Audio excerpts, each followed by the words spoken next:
guys, right?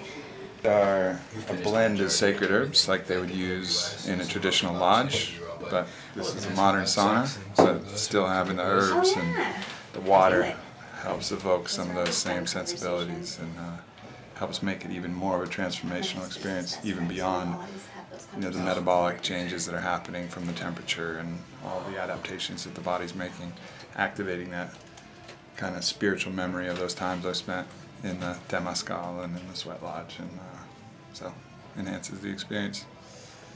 Hopefully my buddies around me here are okay with that as well.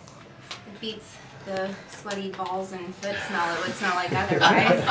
Yes, I'm always happy when you bring those in. Everybody has their own thing. Sometimes sweaty balls and feet is really what you're looking for. What if that was your thing and then you got in the sauna and you're like, there's definitely variety. Sauna is bullshit.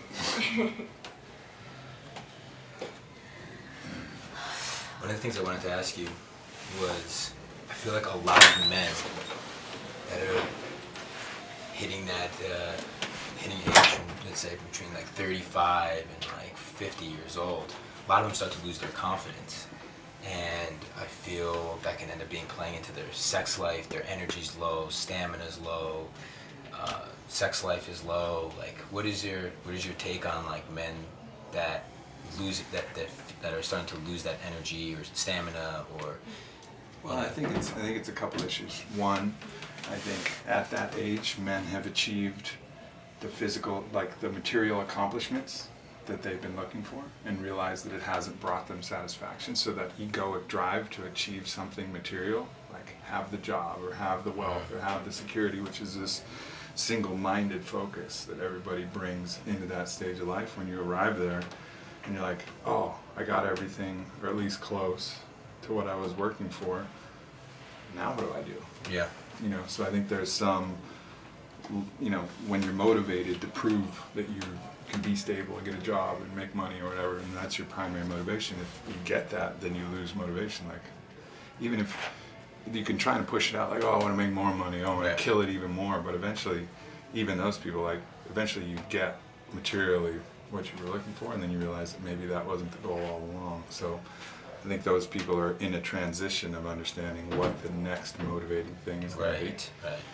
And I also think the way that our lifestyles are is, pretty deleterious to our hormonal health, to our biological health. We're doing a lot of damage to our livers, to our bodies, and not supporting ourselves enough to give ourselves the physical vitality to actually have that edge and that energy. And I think even in relationships can get very, very comfortable, not challenging, not motivating, and so if that's also your driver, and that's just so comfortable, nice for stress, but also, people have to adapt and find like the reason internally that they want to be that expression of possibility that they can be. So it's a couple different things.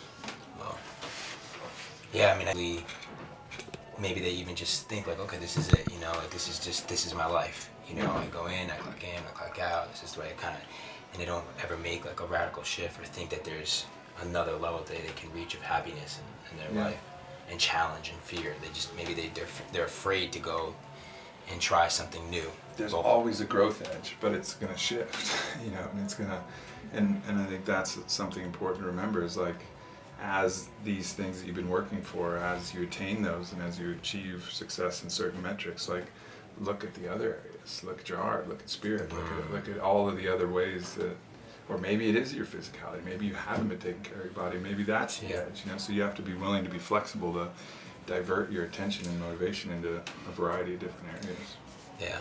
I definitely relate to that from like a monetary standpoint. So many people can be after the money. I was one of them, and you neglect the other aspects. I neglected my health. I neglected relationships. I neglected, doing certain things just because I was after the monetary success. And then you start to realize. And then guess what happened? You got it. Yeah. You got all the monetary success you ever wanted, and then you're like, cool.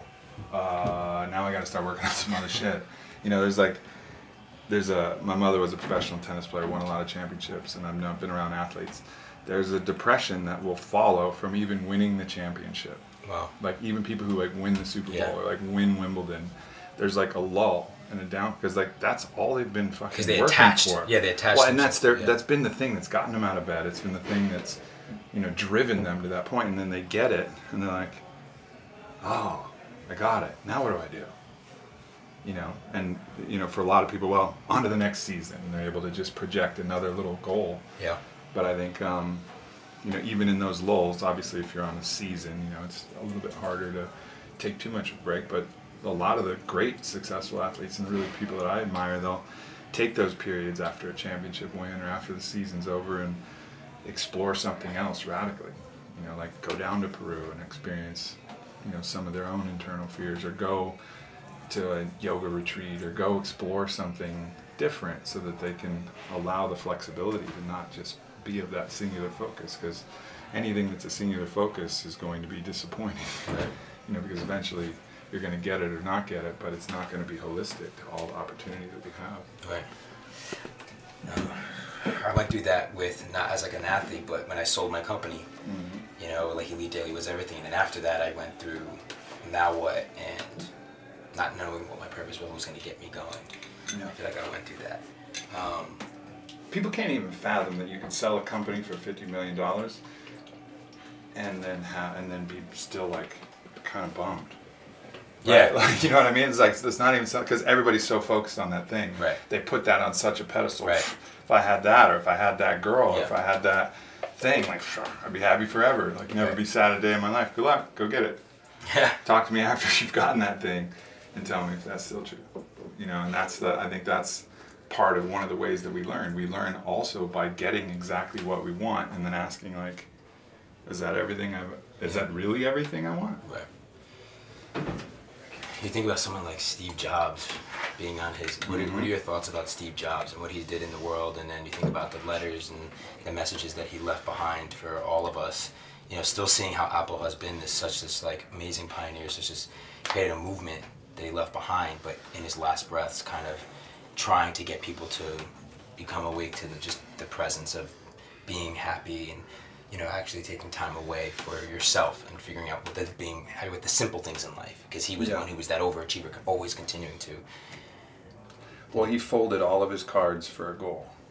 And then I think at the end, when he got a chance to look back and say, well, look at all those health cards I folded, look at all those life experiences and love experiences, and went like, maybe I should have played the complete hand, you know, but also proud of his legacy, you know, and maybe it took folding all those goals to create up. Maybe it didn't.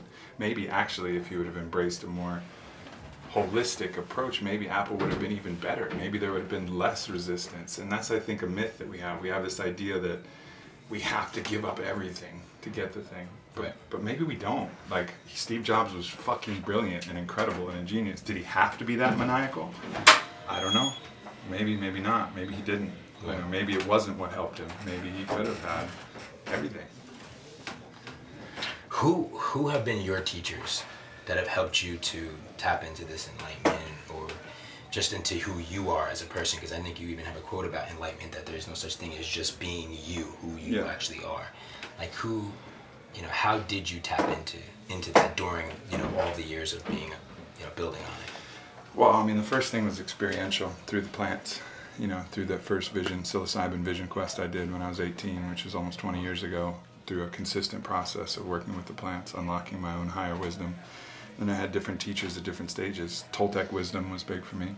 Started with Castaneda, who was a bit of a crazy person in real life, but had a really powerful philosophy for me when I was younger. And Don Miguel Ruiz, Eckhart Tolle, and then Ted Dekker has come on as a really important mentor, and probably the most powerful mentor now for me is a guy named Paul Selig. And Paul Selig, to me, really teaches the core truths, the core metaphysical truths, knowing who you are, what you are, and how you serve, all on the pathway to becoming free, free of all your fear, free of all your limitations. So do you think you have fear? I mean, I've seen you show up like, you know, scared all the time. Spartan. But that's, if you don't have fear, you don't have courage. Like, we're here for courage, and courage requires fear. Courage is acting in the face of fear. So yeah, I have fear all the time, but it's always an opportunity to practice courage. I love that.